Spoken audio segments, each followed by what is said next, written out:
বেডারা তোরা কি করবি কর, বেডিগো ছাড়া শীতে তোরা কাঁপতে কাঁপতে মর। আসসালামু আলাইকুম। শীতের সংবাদ নিয়ে আমি হাজির হলাম আপনাদের কুতকুতি ভাবি। এক দফা এক দাবি, শীতের আগে বউ দিবি, এই স্লোগান নিয়ে রাজপথে হাজির হয়েছে বাংলাদেশ ভাদাইম্মা কমিটির সকল সিঙ্গেল যুবকরা।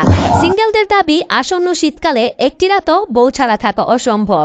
কিন্তু উপদেষ্টা মডেলের কাছে তারা ইতিমধ্যে বউ দিবি বলে এক দফা এক দাবি পেশ করেছে। এদিকে বিবাহিত বেডারা যারা বউয়ের কথা শুনতো না, আজকাল শীতের কথা চিন্তা করে ঠান্ডা ফ্লোরে ঘুমানোর ভয়ে বউয়ের সাথে রোমান্টিক আলাপনে লিপ্ত হচ্ছেন। এবার জানা যাক মেয়েদের মন্তব্য। সিঙ্গেল মেয়েরা শাল সোয়েটার কেনাকাটায় ব্যস্ত, আপাতত তারা বিয়ের ভাবছে না। যদিও দু চারজন রাজি হচ্ছে, হয় ব্যাংকক, কক্সবাজার বা কলিকাতা হানিমুনে নেওয়ার শর্ত রাখছে। আর বিবাহিত মেয়েরা সারা বছর স্বামীর ঘাটতেরামির শোধ এই শীতে নিবে বলে প্ল্যান করে রেখেছে। একটু এদিক সেদিক হলেই স্বামীকে খাট থেকে ধাক্কা মেরে ফ্লোরে বিছানা দেবে, আর প্রতিদিন শীতের ভোরে বরফের মতো ঠান্ডা পানি শরীরে ফেলে ঘুম ভাঙাবে বলে ঠিক করে রেখেছে।